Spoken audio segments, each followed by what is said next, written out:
Good morning, dear students. Welcome to this online lecture. I am Mr. Rahul Pawar. In today's lecture, we are going to see another example on the topic income from salary. This is the third example on this particular topic. In this particular example, we are going to study the computation of income of salary of a state government employee. In the previous two examples, we have seen how to calculate the income from salary of a private employee. पाठीमागच्या दोन एक्झाम्पल्समध्ये एखादा employee जर private सेक्टरमध्ये काम करत असेल, खाजगी कंपनीमध्ये काम करत असेल, तर त्याचं इन्कम फ्रॉम सॅलरी हे कॅल्क्युलेशन कशा पद्धतीने कॅल्क्युलेट केलं जातं याचे दोन एक्झाम्पल्स आपण पाहिलेले आहेत. या एक्झाम्पलमध्ये एखादा एम्प्लॉई जर स्टेट गव्हर्नमेंट एम्प्लॉई असेल तर त्याचं इन्कम कशा पद्धतीने कॅल्क्युलेट केलं जातं हे आपण या एक्झाम्पलमध्ये पाहणार आहोत. We know that the only difference is that the effect of entertainment allowance. If an employee is state government employee, then he is eligible to get the deduction of entertainment allowance. It means only the state government employees are eligible for the deduction of entertainment allowance. Otherwise, all the remaining calculation is same for all types of employees. The employee may be government employee, the employee may be private sector employee, the employee may be permanent or temporary. For all types of employees, the calculation process is same, but the only difference is the effect of deduction regarding the entertainment allowance. आपण पाठीमागच्या दोन एक्झाम्पलमध्ये ज्याप्रमाणे एखाद्या private कंपनीमधल्या एम्प्लॉईचं salary income calculate केलं, same त्याप्रमाणेच यामध्ये देखील आपल्याला गव्हर्नमेंट सेक्टर एम्प्लॉयचं इन्कम कॅल्क्युलेट करायचं असतं. फक्त एकच बदल असतो, तो म्हणजे एंटरटेनमेंट अलावन्सची डिडक्शन जी सेक्शन 16मध्ये मिळते ती फक्त स्टेट गव्हर्नमेंट एम्प्लॉईला किंवा गव्हर्नमेंट एम्प्लॉईलाच फक्त मिळते. त्याच्यामुळे काय बदल होतो ते आपण या एक्झाम्पलमध्ये पाहणार आहोत. Okay, so let start with the example. This is example number 3 on this particular topic. Read the example carefully. Mr. Rakesh is a state government employee working in Mumbai. Okay, this is the first sentence of this example. Out of this first sentence, three things are important. The first thing is name of person. Who is person? The person is Mr. Rakesh. Okay. Second important thing is he is a state government employee. हा व्यक्ती राज्य सरकारचा कर्मचारी आहे, म्हणजे government employee आहे. आणि तो व्यक्ती कुठे कामाला आहे, तर तो व्यक्ती मुंबई या शहरामध्ये कामाला आहे. ओके, मुंबईमध्ये आहे. Mumbai is a metro city. Okay, त्याप्रमाणे आपल्याला जे हाऊस रेंट अलाउन्सचं कॅल्क्युलेशन आहे ते शहरावरती डिपेंड असतं. So first we should know this three things. First thing the name of the person, it is mister Rakesh. Second, he is government employee. And third thing is he is living in Mumbai. Okay, this is the first sentence. Then after that, from the following details, calculate his income from salary for assessment year 21-22. आपल्याला जी काही information दिलेली आहे त्याच्यावरून आपल्याला या व्यक्तीचं salary income हे calculate करायचं आहे. In this example we are given 13 points. With the help of this 13 points we have to calculate his income. Okay, in each and every example. In the previous example also, I told you that in the example of income from salary, we are generally given 10 to 15 points in each and every example. And out of the 10 to 15 points, certain points, near about 5 to 6 points are common in each and every example. Only the 3-4 points are new in the every example. In this example also, we are going to study one additional adjustment that we have not studied in the previous example. That is, here we are going to study the effect of gas and electricity, water given at a free of cost, then free use of furniture, etc., etc. In each and every example we are going to study some new points. Okay, so first we will start with the example. The first point is basic salary. It is rupees 30,000 per month. Okay, this is the first point. And in the previous two examples also, we have seen that basic salary is the first point in every example. Basic salary म्हणजे काय, तर basic salary means मूळ पगार, आणि त्याच्यासाठी नियम काय असतो बघा, तर बेसिक सॅलरी म्हणजे मूळ पगार, it is fully taxable. Basic salary प्रत्येक कर्मचाऱ्याला जो काय पगार मिळतो त्या पगारातला सर्वात पहिला आणि सर्वात मोठा घटक कोणता असतो, तो असतो बेसिक सॅलरी. आणि त्याच्यासाठी नियम आहे की ते पूर्णपणे टॅक्सेबल आहे, त्याच्यावरती कोणतीही ॲडजस्टमेंट म्हणजे काहीही प्लस मायनस करायचं नाही. महिन्याची रक्कम आपल्याला दिली असेल, त्याला फक्त गुणिले 12 महिने केलं की वर्षभराची रक्कम मिळते, ते पूर्णपणे ही टॅक्सेबल आहे. आपल्या एक्झाम्पलमध्ये सांगितले बेसिक सॅलरी किती आहे, महिन्याची 30,000. मग एका महिन्याची 30,000, वर्षाची इन्कम कॅल्क्युलेट करण्यासाठी त्याला गुणिले फक्त 12 महिने करायचं आणि आपण एकूण त्याची अमाऊंट ही फाइंड आउट करू शकतो. आता आपण नेहमीप्रमाणे एक एक पॉईंट झालं की त्याचं पोस्टिंग करणार आहे, म्हणून पहिल्यांदा आपण फॉर्मॅट ड्रॉ करूया. व्यक्तीचं नाव काय बघा, व्यक्तीचं नाव आहे mister Rakesh. So first we should mention his name at the centre, mister Rakesh. Okay, this is first point. Then on the second line आपल्याला काय कॅल्क्युलेट करायला सांगितले, आपल्याला इन्कम फ्रॉम सॅलरी कॅल्क्युलेट करायला सांगितले. It should be mention on the second line computation of income from salary.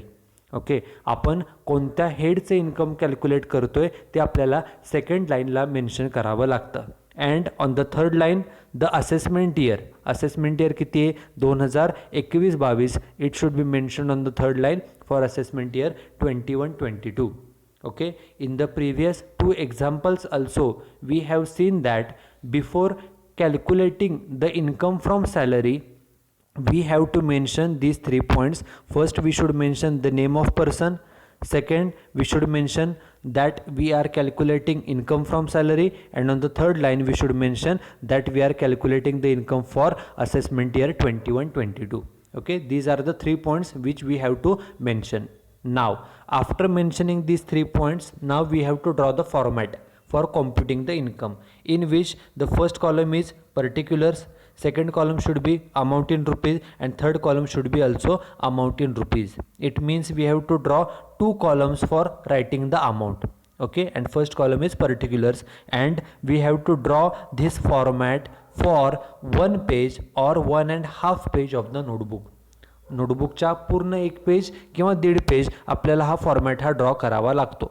हा format draw केल्यानंतर आपल्या एक्झाम्पलमध्ये किती पॉईंट्स आहेत, 13 पॉईंट्स दिलेले आहेत. एक एक पॉईंट घ्यायचा, एक पॉईंट झालं की एक ओळ जागा ही रिकामी सोडायची. मग पहिला पॉईंट काय, पहिला पॉईंट आहे बेसिक सॅलरी. महिन्याचं बेसिक सॅलरी किती आहे, 30,000. मग महिन्याची 30,000, वर्षाची कॅल्क्युलेट करण्यासाठी फक्त गुणिले 12 महिने. आणि आपण आत्ताच पाहिलं की बेसिक सॅलरीला कोणतीही ॲडजस्टमेंट नसते, फक्त महिन्याची रक्कम दिलेली असेल त्याला गुणिले 12 महिने करा. वर्षाची अमाऊंट घ्यायची आउटर कॉलमला, किती 30,000 गुणिले 12 म्हणजे अमाऊंट आली 3,60,000. Okay, this is the first point.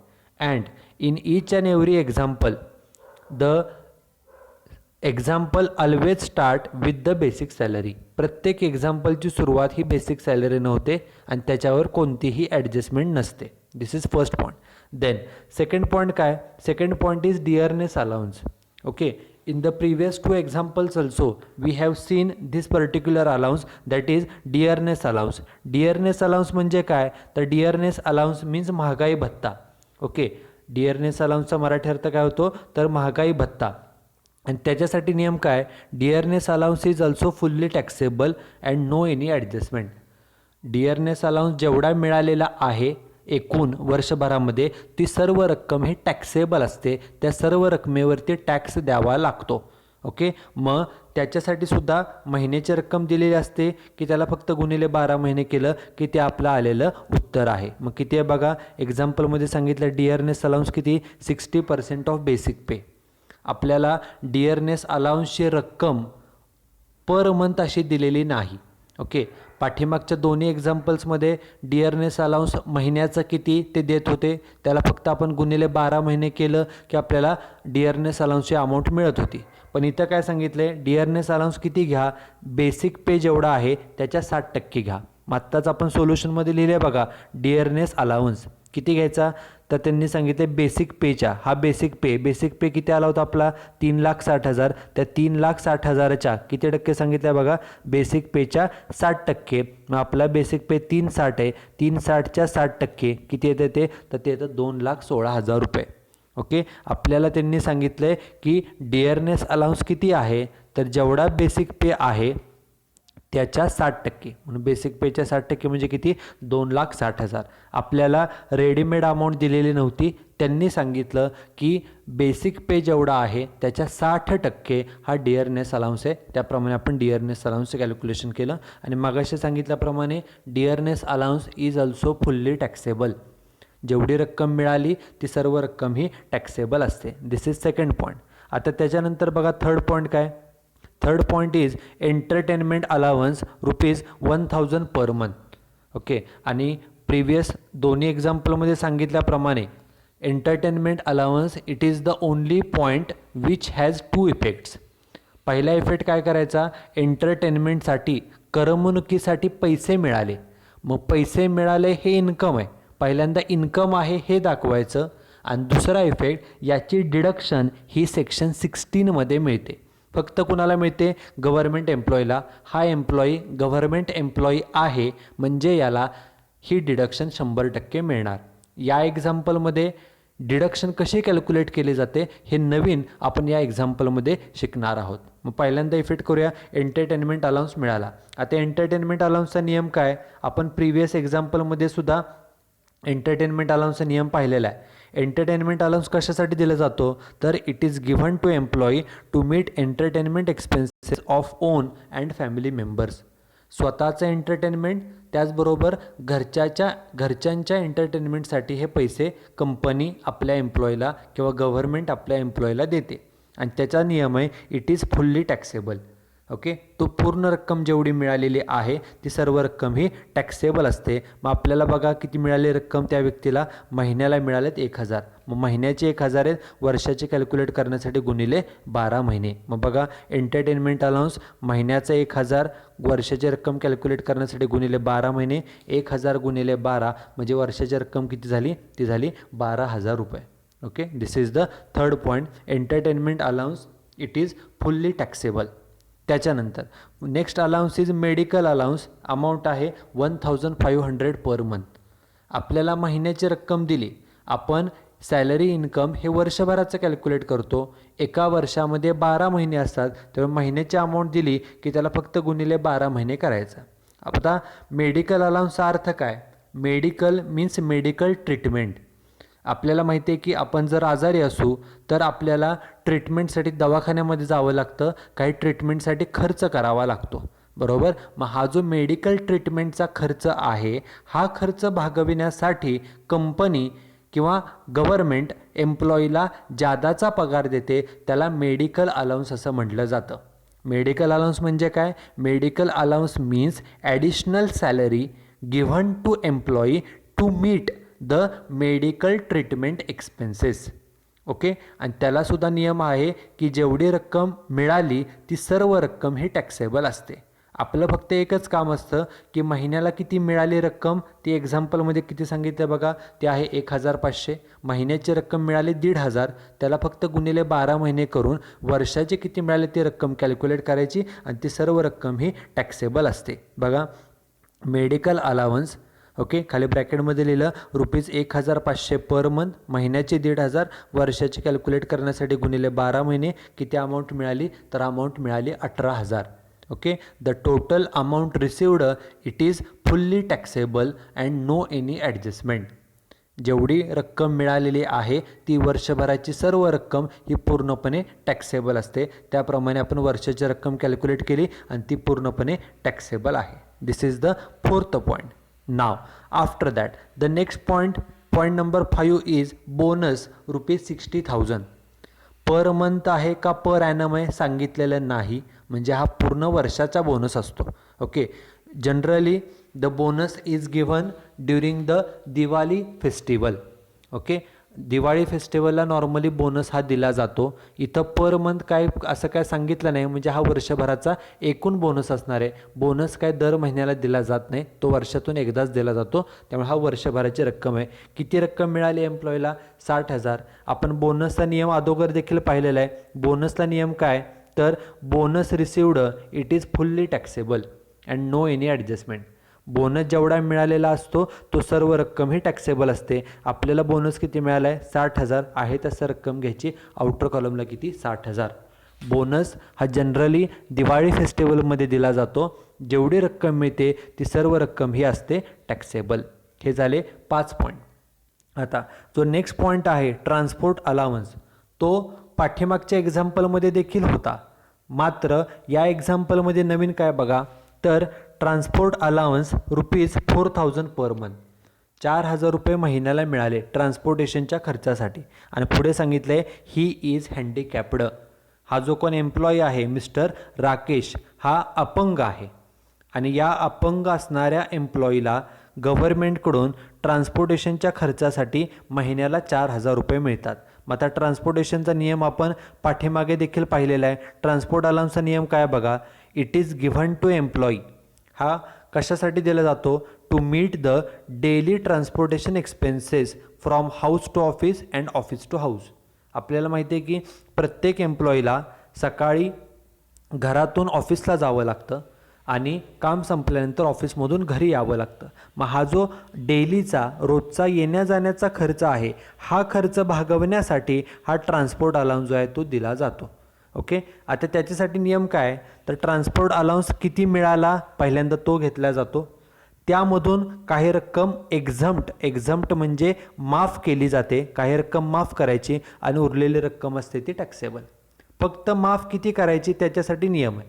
माफ किती करायची, तर 3,200 पर मंथ, महिन्याला 3,200 रुपये माफ करा. आणि कुणासाठी मात्र? हँडिकॅप्ड आणि ब्लाइंड ओनली. पाठीमागच्या दोन्ही एक्झाम्पलमध्ये तो जो कोण एम्प्लॉई होता तो काय अपंग किंवा अंध नव्हता, त्यामुळे त्यांना ती सूट मिळाली नाही.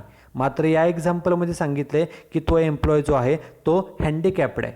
आणि हँडिकॅप असेल तर एकूण जेवढी रक्कम मिळाली आहे त्यापैकी किती माफ करायची, तर 3,200 पर मंथ, 3,200 रुपये पर मंथ एवढी माफ केली जाते. मग बघा आता पहिल्यांदा मिळालेत पैसे किती मिळाले, किती महिन्याला 4,000 प्रमाणे. मग बघा आता लिहिण्याची पद्धत, ट्रान्सपोर्टेशन अलाउन्स रिसिव्ड पहिल्यांदा मिळाले किती, तर महिन्याला 4,000 मिळालेत. महिन्याचे 4,000 वर्षाचे कॅल्क्युलेट करण्यासाठी 4,000 गुणिले 12 म्हणजे 48,000 रुपये मिळाले. बरोबर, 48,000.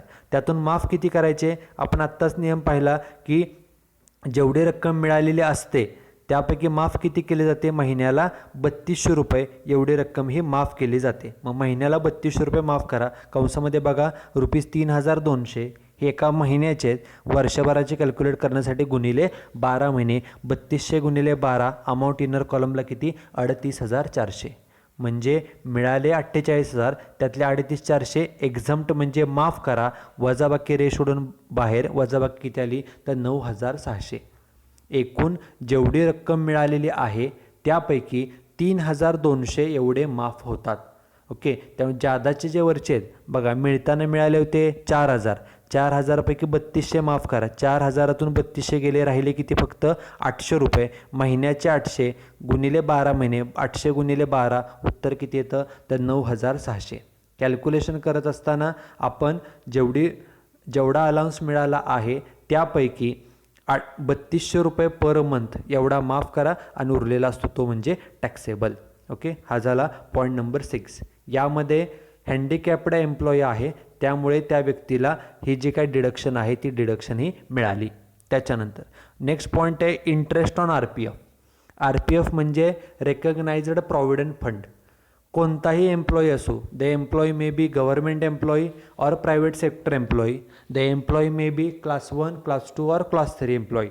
Each and every employee opens the provident fund account. Okay, and in that account certain amount is deposited every month. प्रत्येक महिन्याच्या पगारामधून काही रक्कम ही त्या अकाउंटमध्ये जमा केली जाते. आणि ही रक्कम नॉर्मली कधी विड्रॉ केली जाते, तर आफ्टर द रिटायरमेंट. ओके, मग ही जी दर महिन्याला रक्कम जमा केली जाते त्या रकमेवरती त्या व्यक्तीला, त्या अकाउंट होल्डरला काही व्याज मिळतं. इथं किती व्याज मिळाले बघा, व्याज मिळाले 10%. किती रुपये व्याज मिळालं, 15,000 रुपये. आता इंटरेस्ट रिसिव्ड, व्याज मिळालं, पैसे मिळाले, हे इन्कम आहे. ओके, मग इन्कम मिळाले 15,000. आता त्याच्यासाठी काय नियम आहे, व्याज मिळताना 10% मिळालं तर यापैकी किती व्याज हे माफ असतं, हा नियम आपण पाठीमागच्या दोन्ही एक्झाम्पलमध्ये सुद्धा पाहिलेला आहे बघा. Interest on RPF. बघा, interest on RPF is partly taxable. जेवढं व्याज मिळालं आहे इंटरेस्ट रिसिव्ड ते घ्या, त्यातून काही व्याज हे माफ करा. व्याज माफ किती होतं तर त्याच्यासाठी नियम आहे 9.5% पर ॲनम. जेवढं व्याज एकूण मिळाले त्यापैकी 9.5% पर ॲनम एवढं माफ केलं जातं आणि राहिलेलं फक्त जे अमाऊंट आहे तेवढीच असते ती टॅक्सेबल. त्यामुळे एकूण व्याजापैकी 9.5% व्याज हे माफ आहे. आपल्या एक्झाम्पलमध्ये काय सांगितले बघा, व्याज मिळाले किती, मिळताना मिळालं 10%. ओके, 10% मिळालं, त्यातलं 9.5% माफ आहे, म्हणजे राहिले किती फक्त 0.5%. 0.5%च हे फक्त वरचं असेल ते टॅक्सेबल. आता लिहिण्याची पद्धत कशी आहे बघा, इंटरेस्ट लिहिताना मिळालेत किती रुपये, 15,000. आता पहिल्यांदा मिळाले किती ते लिहायचे, इंटरेस्ट ऑन RPF 10% मिळाले, अमाऊंट मिळाली ती घेतली 15,000 इनर कॉलमला. ओके, एवढे व्याज ॲक्च्युली मिळालं. आता जे मिळालेलं आहे त्यातनं काही रक्कम माफ करायची, म्हणून लेस एक्झम्प्ट. किती माफ करायची तर नियम आत्ताच पाहिलं 9.5%. व्याज मिळताना 10% मिळाले, पण 9.5% हे माफ करायचं आहे. मग आता लिहायचं कसं, ब्रॅकेटमध्ये लिहायचं अमाऊंट किती मिळाली होती 15,000 ती घ्या, बरोबर. ती अमाऊंट किती टक्क्याने मिळाली होती, 10%, म्हणून त्याला डिवाईड करा भागिले 10 आणि गुणिले माफ किती करायचेत तर 9.5, म्हणून गुणिले 9.5. ओके, 15,000 मिळाले ती रक्कम भागिले ही रक्कम किती टक्क्याने मिळाली, 10%, म्हणून भागिले 10 आणि माफ करायचे 9.5. असे एकूण माफ किती होतील 14,250 वजा बाकी बाहेर किती तर 750 रुपये. ओके, एकूण जे काही व्याज मिळतं त्या व्याजापैकी 9.5% व्याज हे माफ आहे. ओके, हे जे 750 रक्कम आहे हे आपण रेडीमेडसुद्धा कॅल्क्युलेट करू शकतो. कसे कॅल्क्युलेट करायचे बघा, एकूण व्याज किती मिळाले 15,000 मिळालं, बरोबर, भागिले हे व्याज मिळताना किती टक्क्याने मिळाले 10%, म्हणून भागिले 10. भागिले 10 केलं की 1% मिळेल. आता गुणिले 10% मिळालं, 9.5% माफ असतंय, हा नियम आहे. म्हणजे ज्यादा किती मिळाले फक्त 0.5%, त्याला गुणिले फक्त 0.5% केलं की आपल्याला 0.5%चं उत्तर मिळणार आहे किती तर 750 रुपये. त्यामुळे व्याजासाठी काय नियम आहे की प्रॉव्हिडंट फंडाच्या रकमेवरती जे काही व्याज मिळतं त्यापैकी 9.5% व्याज हे माफ आणि वरचं जे काही उरलेली रक्कम असेल तेवढीच फक्त असते ती टॅक्सेबल. ओके, याप्रमाणे इंटरेस्टचं कॅल्क्युलेशन हे केलं जातं. त्याच्यानंतर पॉईंट नंबर 8 बघा काय तर एज्युकेशन अलाउन्स रिसिव्ड. एज्युकेशनच्या खर्चासाठी, मुलांचं शिक्षणाच्या खर्चासाठी पैसे मिळाले. किती मिळाले 180 पर मंथ, महिन्याला 180. मग एका महिन्याला 180, वर्षाची कॅल्क्युलेट करण्यासाठी गुणिले 12 महिने आणि हे पर चाइल्ड एका मुलासाठी. आणि किती मुलांसाठी मिळाले 2 मुलांसाठी, मग 2 मुलं आहेत म्हणून गुणिले 2 चाइल्ड आपण करतो. आपण एज्युकेशन अलाउन्सचा नियम पाहिलेला आहे. ओके, एज्युकेशन अलाउन्सचा नियम काय तर it is given to employee to meet education expenses of his children. मुलांचा शिक्षणाचा खर्च भागवण्यासाठी ही रक्कम दिली जाते. त्याचा नियम काय, एकूण किती रक्कम मिळाली ती घ्यायची, त्यातून काही रक्कम माफ करायची आणि उरलेली रक्कम तेवढी टॅक्सेबल. पण माफ किती करायची त्यासाठी नियम आहे. ओके, आपण पाठीमागच्या दोन्ही एक्झाम्पलमध्ये पाहिलं की एज्युकेशनसाठी जेवढे पैसे मिळतात त्यापैकी 100 रुपये पर मंथ, महिन्याला 100 रुपये एका मुलाचे आणि जास्तीत जास्त 2 मुलांची रक्कम ही माफ होते. त्यामुळे मिळाले त्यापैकी 100 रुपये पर मंथ एवढी रक्कम ही माफ आहे. मग पहिल्यांदा आपण लिहूया की पैसे मिळाले किती, मिळताना 180 प्रमाणे 180 रुपये महिन्याप्रमाणे मिळालेले आहेत. मग बघा कसं लिहिले, एज्युकेशन अलाउन्स रिसिव्ड. ओके, किती मिळाले ते लिहूया, ब्रॅकेटमध्ये ₹180 पर मंथ, महिन्याला 180, एका महिन्याचे 180, वर्षाचे कॅल्क्युलेट करण्यासाठी गुणिले 12 महिने आणि त्यांनी 2 मुलं सांगितले म्हणून गुणिले 2 चाइल्ड्स. असे 180 प्रमाणे 12 महिन्याचे 2 मुलांचे मिळाले 4,320. ते लिहायचे फर्स्ट कॉलममध्ये. ओके, एवढे पैसे मिळाले. आता त्यातून काही रक्कम माफ करायचे, एक्झम्प्ट करायचे. आत्ताच आपण नियम पाहिला, माफ किती करायचे महिन्याला 100, म्हणून ब्रॅकेटमध्ये लिहिलं ₹100 पर मंथ. ओके, महिन्याचे 100, एका महिन्याचे 100 आहेत, वर्षाचे कॅल्क्युलेट करण्यासाठी गुणिले 12 महिने, महिन्याला 100 माफ करा, वर्षाचे कॅल्क्युलेट करण्यासाठी गुणिले 12 महिने आणि किती मुलांचे माफ होतात 2. इथं 2 मुलांना मिळालेत म्हणजे 2 मुलांचे माफ होतील. मग 100 प्रमाणे 12 महिन्याचे 1200 रुपये आणि 2 मुलांचे झाले 1200 आणि 1200 2400 रुपये. म्हणजे पैसे मिळाले 4320, त्यातनं 2400 गेले, वजाबाकी राहिले किती, तर वजाबाकी राहिली 1920 रुपये. ओके, त्यामुळे एज्युकेशन अलाउन्स हा महत्त्वाचा पॉईंट आहे. प्रत्येक एक्झाम्पलमध्ये हा रिपीट होतो. एज्युकेशन अलाउन्स हा मुलांचा शिक्षणाचा खर्च भागवण्यासाठी दिला जातो. जेवढी रक्कम मिळाले त्यापैकी 100 रुपये पर मंथ पर चाइल्ड आणि मॅक्सिमम 2 मुलांसाठीही माफ होते. तसाच पुढचा पॉईंट आहे तो म्हणजे हॉस्टेल अलाउन्स. किती मिळाला, महिन्याला 400. मग महिन्याला 400 रुपये वर्षाचे कॅल्क्युलेट करण्यासाठी गुणिले 12 महिने, 400 रुपये महिन्याला एका मुलाचे. आणि किती मुलांसाठी ते पण मिळाले, तर 2 मुलांसाठी. आता मगाशी आपण एज्युकेशन अलाउन्सचा जसा नियम पाहिला तसा हॉस्टेल अलाउन्सचा नियम बघा. It is given to employee to meet hostel expenses of their children. मुलगा किंवा मुलगी जर हॉस्टेलमध्ये राहत असेल तर तिथल्या राहण्याचा खर्च भागवण्यासाठी हा जादाचा पगार दिला जातो.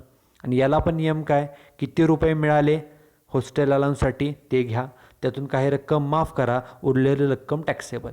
फक्त माफ करायचे किती, तर 300 रुपये पर मंथ पर चाइल्ड. महिन्याला 300 रुपये माफ करायचे, महिन्याचे 300. आणि मॅक्सिमम किती माफ होतात, तर 2 मुलांचे माफ होऊ शकतात. आता आपल्या एक्झाम्पलमध्ये मिळताना किती मिळालेत बघा. एक्झाम्पलमध्ये सांगितलं आहे 400 रुपये महिन्याला मिळाले एका मुलाचे. आणि किती मुलांसाठी मिळाले, 2 मुलांसाठी. हॉस्टेल अलाउन्स बघा. मग हॉस्टेल अलाउन्स रिसिव्ड पहिल्यांदा किती मिळाले ते लिहायचे.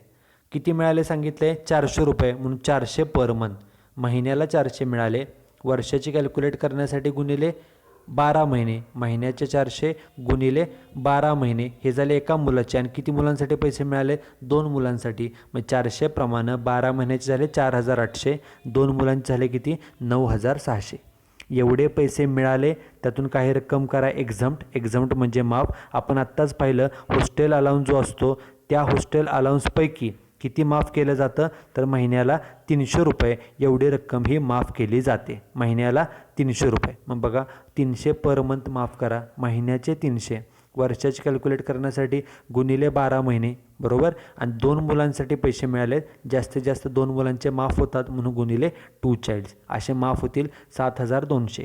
म्हणजे मिळाले 9600, त्यातले 7200 माफ करा, वजाबाकी बाहेर राहिले किती, तर 2400. ओके, जसं एज्युकेशन अलाउन्स आहे तसंच सेम त्याप्रमाणे हॉस्टेल अलाउन्स आहे. एज्युकेशन अलाउन्स महिन्याला 100 रुपये माफ होतो, तसा हॉस्टेल अलाउन्स महिन्याला 300 रुपये एवढा हा माफ होतो. आणि हा प्रत्येक एक्झाम्पलमध्ये आपल्याला दिलेला असतो. त्याच्यानंतर पुढचा पॉईंट आहे point number 10, free supply of gas, electricity and water ₹2500 per month. प्रत्येकाच्या घरामध्ये गॅस लागतो, लाईट लागते, पाणी लागतं, आणि हा आपला घरगुती खर्च आहे. आणि हा घरगुती खर्च किती आहे यांचा, महिन्याचा 2500 रुपये. आणि ते सांगितले की ते त्यांना फ्रीमध्ये दिले. फ्रीमध्ये दिले म्हणजे गॅसचं बिल, पाण्याचं बिल, लाईटचं बिल हे गव्हर्मेंट पेड करते. या एम्प्लॉयला कुठलाही खर्च पेड करावा लागत नाही. मग आता सांगा, घरामधलं गॅसचं बिल, घरातलं पाणी बिल, घरातलं लाईट बिल हा आपला घरगुती खर्च आहे, बरोबर. आणि आपला घरगुती खर्च, आपला पर्सनल खर्च जर कंपनीनं पेड केला, साहजिक आहे आपला फायदा झाला. आपलं गॅसचं बिल, आपलं पाण्याचं बिल कंपनीने पेड केलं, आपलं लाईट बिल कंपनी पेड करते, कंपनी म्हणजे गव्हर्मेंट पेड करते, म्हणजे आपले पैसे वाचले. जेव्हा पर्सनल एक्सपेन्सेस, आपले घरगुती खर्च कंपनी पेड करते, कंपनीनं खर्च पेड केल्यामुळं आपले पैसे वाचले, आपल्याला फायदा झाला. आणि हा फायदा पूर्णपणे टॅक्सेबल असतो. आपल्याला जेवढा फायदा झालेला आहे तो सर्व असतो तो टॅक्सेबल. मग आपल्याला किती फायदा झाला बघा, महिन्याचा खर्च होता 2500 एका महिन्याचा, आणि ते सगळं फ्रीमध्ये मिळालं, म्हणजे महिन्याला 2500 फायदा झाला. महिन्याचा 2500 आपल्याला कॅल्क्युलेशन वर्षाचं करायचं आहे. बघा मग free supply of gas, electricity and water किती फायदा झाला, महिन्याचा 2500, वर्षाचं कॅल्क्युलेट करण्यासाठी गुणिले 12 महिने, 2500 गुणिले 12, अमाऊंट किती, 30000 रुपये. ओके, हा आपला पर्सनल खर्च आहे, घरगुती खर्च आहे, आणि त्यासाठी कंपनीनं, गव्हर्मेंटनं तो फ्रीमध्ये दिला आहे, म्हणजे हा आपला फायदा आहे. आणि तो फायदा पूर्णपणे असतो टॅक्सेबल. त्याच्यानंतर बघा नेक्स्ट पॉईंट काय, पॉईंट नंबर 11, हा पण नवीन पॉईंट आहे. काय सांगितलं बघा, फ्री यूज ऑफ फर्निचर. कंपनीनं किंवा गव्हर्मेंटनं आपल्याला फ्रीमध्ये फुकट फर्निचर यूज करण्यासाठी, वापरण्यासाठी दिलं. किती रुपयाचं फर्निचर आहे, 30000चं, आणि ते पर्सनल पर्पजसाठी वापरायला मिळाले. आता विचार करा, आपण गव्हर्मेंट एम्प्लॉई आहोत किंवा कुठेही एम्प्लॉई आहोत आणि आपल्या घरामध्ये जे फर्निचर आहे ते आपलंच असतं. पण सपोज आपल्याला कुणीतरी गव्हर्मेंटनं किंवा आपल्या कंपनीनं जर 30,000चं फर्निचर फुकट वापरायला दिलं, आपल्याला जर फर्निचर फुकट वापरायला मिळालं साहजिक आहे आपल्याला फायदा झाला, बरोबर. जेव्हा एखादी कंपनी फ्रीमध्ये एखादी ॲसेट वापरण्यासाठी देते साहजिक आहे एम्प्लॉयला फायदा होतो. मग आता तो फायदा टॅक्सेबल आहे का माफ आहे, तर त्याच्यासाठी नियम काय बघा. जर कॉम्प्युटर किंवा लॅपटॉप दिला असेल वापरण्यासाठी फ्रीमध्ये तर तो फायदा हा माफ आहे. कॉम्प्युटर लॅपटॉप वापरायला दिला आहे, फायदा झाला होतो, मात्र तो फायदा माफ असतो. कारण कॉम्प्युटर लॅपटॉपचा वापर तुम्ही पर्सनल बरोबर ऑफिसच्या कामासाठी सुद्धा करता, त्यामुळे तो फायदा नाही असं समजून तो माफ केला जातो. मात्र कॉम्प्युटर लॅपटॉप सोडून इतर कोणतीही ॲसेट दिली यूज करण्यासाठी वापरण्यासाठी तर किती फायदा घ्यायचा. 10% ऑफ कॉस्ट ऑफ ॲसेट. तुम्हाला जी ॲसेट दिली आहे त्याच्या 10% फायदा झाला असं मानून तेवढी रक्कम ही टॅक्सेबल मानली जाते. ओके, 10%. म्हणजे आता आपल्या एक्झाम्पलमध्ये बघा, आपल्या एक्झाम्पलमध्ये काय दिले तर फर्निचर दिले. किती रुपयाचं फर्निचर आहे, 30,000चं आहे. मग 30,000च्या 10%, 30,000च्या 10% म्हणजे 3,000 रुपये फायदा मानला जाईल आणि तो टॅक्सेबल. बघा, फ्री यूज ऑफ फर्निचर कंसामध्ये 30,000चं फर्निचर आहे त्याच्या 10% म्हणजे 3,000 रुपये टॅक्सेबल. गव्हर्नमेंटनं त्या एम्प्लॉईला 30,000चं फर्निचर फ्रीमध्ये फुकट वापरण्यासाठी दिलं आहे. मोफत ही फॅसिलिटी मिळाली त्यामुळे फायदा होतो. पण फक्त फायदा किती घ्यायचा, ॲसेट जेवढ्याची आहे त्याच्या 10% फायदा हा मानला जातो. ओके, त्याच्यानंतर हा पॉईंट नवीन आहे. पुढचा एक पॉईंट जो रिपीट होतो आहे मागच्या एक्झाम्पलमध्ये पण होता, फ्री मील. ऑफिस टायमिंगमध्ये कंपनीनं एम्प्लॉयला फ्रीमध्ये मोफत जेवण दिलं. मील म्हणजे जेवण. Of ₹70 each. एक जेवण कितीचं आहे, 70 रुपयेचं एक जेवण आहे. आणि किती दिवस जेवण मिळालं तर 300 दिवस जेवण मिळालेलं आहे. ओके, 70 रुपयाचं जेवण. आता आपण मीलचा नियम पाहिलेला आहे पाठीमागच्या दोन्ही एक्झाम्पलमध्ये. मीलसाठीचा नियम काय बघा. मीलसाठीचा नियम आहे की if meal is provided during office hours at free of cost. जर मोफत जेवण दिलं असेल तर त्यातली काही रक्कम टॅक्सेबल, काही माफ असते. जेवण मिळालं किती रुपयाचं ते घ्यायचं. आपल्या एक्झाम्पलमध्ये सांगितले 70 रुपयाचं एक जेवण आहे, त्यातनं माफ किती करायचे, 50 रुपये पर जेवण. 70चं जेवण मिळालं त्यापैकी 50 माफ म्हणजे जादाचे राहिले किती, 20 रुपये. फक्त 20 रुपये टॅक्सेबल. एका जेवणाचे 20 आणि आपल्या एक्झाम्पलमध्ये दिवस किती सांगितले, 300 दिवस. मग एका जेवणाचे 20 गुणिले 300 दिवसांची किती रक्कम होणार आहे, 6,000 रुपये. तेवढी रक्कम होणार आहे टॅक्सेबल. मिळताना जेवण 70 प्रमाणेचं मिळालेलं आहे. बघा एक्झाम्पलमध्ये मग एक जेवण कितीचं मिळाले पुन्हा बघा, 70 रुपयाचं जेवण 300 दिवस. मात्र लिहिण्याची पद्धत काय तर लिहिताना आपण लिहितो फ्री मील रिसिव्ड. मोफत जेवण मिळालं किती रुपयाचं, एक जेवण 70 रुपयाचं सांगितलं आहे, असं 300 दिवस म्हणजे 21,000चं जेवण मिळालं. त्यापैकी माफ किती करायचं, नियम आपण पाहिला 50 रुपये पर मील. प्रत्येक जेवणाचे 50 रुपये माफ होतात. एका जेवणाचे 50 आणि दिवस त्यांनी सांगितले 300 म्हणून गुणिले 300 असे माफ होतील 15,000. म्हणजे 21,000चं जेवण मिळालं त्यातले 15,000 माफ, वजाबाकी बाहेर किती आली, 6,000 रुपये. 6,000 रुपयेच फक्त असणार आहेत टॅक्सेबल. बघा आपण मग अशी कॅल्क्युलेशन केलेलं आहे जेवणाचं, तर फक्त 6,000 रुपये एवढीच रक्कम ही टॅक्सेबल असणार आहे. ओके, कंपनी ऑफिस टायमिंगमध्ये एम्प्लॉयला जेवणाची फॅसिलिटी देते. फ्री ऑफ कॉस्ट जेवण दिलं जातं आणि त्याला नियम आहे जेवण जेवढ्याचं असेल त्यापैकी 50 रुपये पर जेवणपर्यंत रक्कम ही माफ आहे. वरचे जे जादाचे 10-20 रुपये तेवढेच फक्त असतात ते टॅक्सेबल. ह्या झाला पॉईंट नंबर 12. आता शेवटचा पॉईंट आहे professional tax paid. Tax paid केला, किती पेड केला आहे, 2,500 पर ॲनम. रक्कम वर्षाची कॅल्क्युलेट करून दिली 2,500 रुपये. आता टॅक्स पेड केला हे काय इन्कम नाही आहे, हा खर्च आहे आणि याची डिडक्शन ही एम्प्लॉयला सेक्शन 16मध्ये मिळते. त्यामुळे हे काय येणार नाही, ते पुढे येईल. ओके, सर्व पॉईंट झालेले आहेत. मग सर्वांची बेरीज करा. आउटर कॉलमचे रेश ओढायची आणि बेरीज घ्यायची आणि त्याला नाव द्यायचं ग्रॉस सॅलरी. किती बेरीज येते बघा ग्रॉस सॅलरी. आउटर कॉलमची बेरीज 7,19,670. ओके, जे काही एकूण पॉईंट दिले होते ते सर्व घेतले आणि त्याची बेरीज केली, त्याला 7,19,670. त्याला नाव द्यायचं ग्रॉस सॅलरी. आणि या ग्रॉस सॅलरीमधून एक ओळ जागा सोडून लेस डिडक्शन्स अंडर सेक्शन 16. सॅलरीच्या डिडक्शन्स ह्या सेक्शन 16मध्ये आहेत. किती डिडक्शन्स असतात तर 3. पहिले डिडक्शन स्टँडर्ड डिडक्शन, किती दिले जाते? सर्वांना 50,000. परमनंट असो, टेम्पररी असो, गव्हर्नमेंट असो नाहीतर प्रायव्हेट सेक्टर असो, सर्वांना 50,000ची स्टँडर्ड डिडक्शन दिली जाते. दिस इज फर्स्ट. सेकंड डिडक्शन असते प्रोफेशनल टॅक्स पेड. ती किती दिली जाते? एक्झाम्पलमध्ये दिलं आहे बघा. किती टॅक्स पेड केला आहे? टॅक्स पेड केला आहे वर्षाच्या 2,500. वर्षाची रक्कम रेडीमेड दिली 2,500. जेवढा टॅक्स पेड केलेला आहे तेवढे सर्व रक्कमची डिडक्शन मिळते. 2,000 टॅक्स पेड केला तर 2,000, 2,500 पेड केला असेल तर 2,500, 3,000 पेड केला असेल तर 3,000. जेवढा टॅक्स ॲक्च्युली पेड केला आहे तेवढ्याची डिडक्शन मिळते, सर्वांना मिळते. गव्हर्नमेंट एम्प्लॉय असो, प्रायव्हेट असो, परमनंट टेम्पररी, सर्वांना डिडक्शन मिळते. हे 2. आणि तिसरी डिडक्शन असते एंटरटेनमेंट अलाउन्सची. पाठीमागच्या दोन्ही एक्झाम्पलमध्ये आपण पाहिलेलं आहे की ही डिडक्शन फक्त गव्हर्नमेंट एम्प्लॉयला मिळते. आपल्या एक्झाम्पलमध्ये सांगितले की हा एम्प्लॉई गव्हर्नमेंट एम्प्लॉई आहे, म्हणजे याला हे डिडक्शन मिळणार. किती मिळणार? त्यासाठी आपल्याला वर्किंग नोट तयार करावी लागते. तिथे लिहिले वर्किंग नोट नंबर 1. बघा working note number 1, deduction of entertainment allowance. Entertainment अलाउन्सची डिडक्शन किती मिळते? तर त्याच्यासाठी नियम आहे मिनिमम ऑफ फॉलोइंग 3. एकूण 3 अमाऊंट शोधून काढायच्या. त्या 3पैकी जी मिनिमम म्हणजे लहान रक्कम असेल तेवढी डिडक्शन मिळते.